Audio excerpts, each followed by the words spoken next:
السلام علیکم محترمینو، الله مو جوړ او روغ او آباد لره. دوستانو، د رزق د تنګسي لپاره یوه ډیره بهترینه مجربه وظیفه له تاسو سره شریکه کوم. په دغه وظیفه باندې عمل وکړئ، الله تعالی به مو د رزق له تنګي څخه خلاص کړي. چې هر څومره قرضدار یې، له قرضداري څخه به د الله تعالی خلاص کړي او فورا به د مالدار کړي.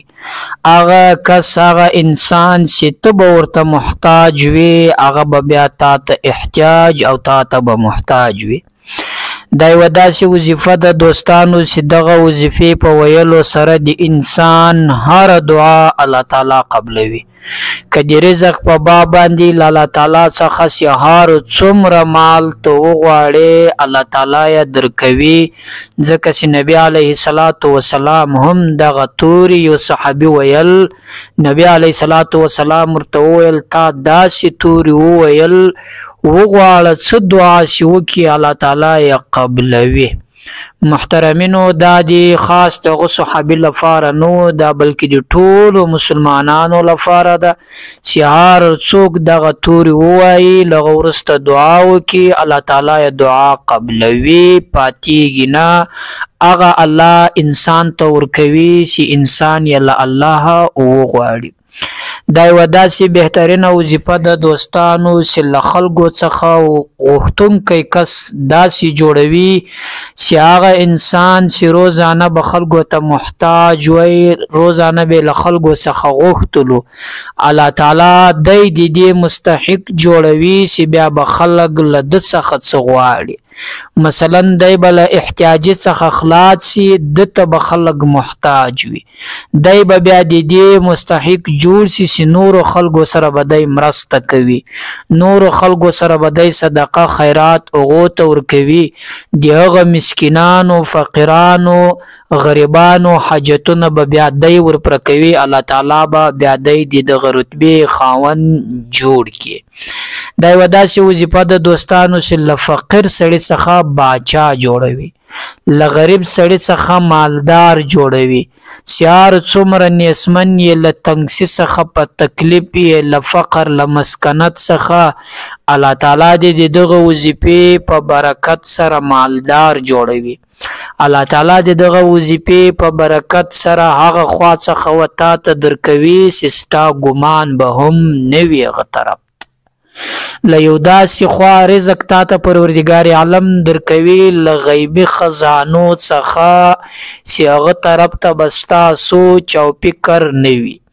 د الله په در کې هیڅ نه دی کم. الله تعالی داسې کس در څخه جوړوي چې په زندگی به چاته احتیاج نه وکړي، محتاج به نه سي. بدبختانه چې موږ پاته یو، شاته یو، وجه هم دا ده چې موږ د الله در ته نه ځو، د بنده در ته ځو. محترمینو، کله هر قسم ته تکلیف سره د رزق مخ کېداس فورا د الله طرف ته رجوع کوي. الله تعالی د انسان دعا نه ردوي، الله پاک د انسان حاجت ورپوره کوي. الله تعالی په در کې هیڅ کم نه دی چې تا ته هر څومره در کې په دې سره د الله په در کې هیڅ نه کمیږي. د الله تعالی یو داسې دربار ده چې هر چا ته ورکوي، ګناهګار ته هم ورکوي، دیندار ته هم ورکوي.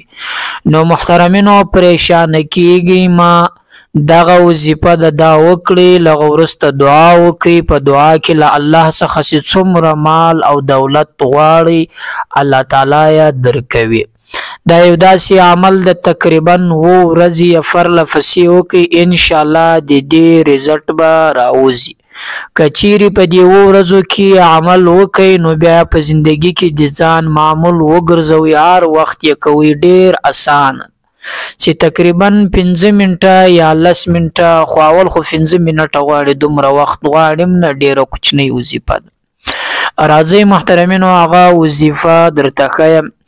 هغه وظیفه دا ده چې د ماښام له لمانځه څخه کله فارغه سوې نو د نبی علیه الصلاة وسلام سنت طریقه ده چې کوم استغفر الله استغفر الله استغفر الله دا د درې واره وویل لغه ورسته اللهم انت السلام ومنک السلام تبارک ربنا وتعالیت یا ذا الجلال والاکرام. کدی دغه زده وي خو یې وایه، کدی نه وي زده هېڅ پروا نه لري، خالي درې واره استغفر الله ووایه مشکل نه لري. ورسته چې خپل لمونځ وکړي له هغه څخه فارغه سي، مثلا په جومات څخه چې سړی لمونځ کوي استغفار وایي چې د لمونځ سلام وګرځېږي امام او بیا اللهم انت السلام وایي. ته چې خپل لمونځ خلاص کې هم دا ووایه، ټول لمونځ چې ختم کوي دا ووایه، له سنت و بعد له فرض و بعد چې له امام سره وایه هم یې ووایه، مشکل نشته چې له ټول لمانځه څخه فارغه سوې. 3 رکعاته فرض د ماښام که په جومات کې که په کور کې که زنانه یې که نارینه یې، 3 رکعاته فرض دې وکړو، 2 رکعاته سنت دې وکړلو، دغه دعا دې زده یې ویې وایه که نه وایه خالي استغفر الله استغفر الله استغفر الله دا 3 واره ووایه. بیا له هغه وروسته 1.5 سلواره دا تورې ووایه یا ذا الجلال والاکرام یا ذا الجلال والاکرام. 1.5 سلواره چې دې وویل دا یو صحابي وویل، نبي علیه الصلاة والسلام ورته وفرمیل تا یوه داسې دعا وویله چې هر څه وغواړې دعا وکړه الله یې قبلوي. چې دا د 1.5 سلواره وویل له هغه وروسته الله تعالی سپورته که د هغه غریبي د مسکنت د مالداري په باب باندې الله تعالی به د مالدار کړي. دا ضروري نه ده چې خامخا په مسجد کې کوي، په مسجد کې هم کولی سي، په کور کې هم کولی سي، نر یې هم کولی سي، زنانه یې هم کولی سي، خو کوشش وکړي د ماښام له لمانځه وروسته یې وکړي. که نور څلور لمونځونه دي په هغو کې وکړي هم هېڅ حرج په دې کې نشته، خو که دارنګه چم بیا وکړي له هر لمانځه وروسته یې کوي بیا خو بیخي خوندور ده، بیا ډېره تاثیرناکه ده. که سړی وخت لري وخت سره یې بیا د کوشش وکړي په ورځ کې 5 لمونځونه دي، له د 5 لمونځو چې فارغه سي له هر یوه وروسته دې کوي دغه عمل، دعا دې هم کوي، الله تعالی به یې فورا مالدار کړي.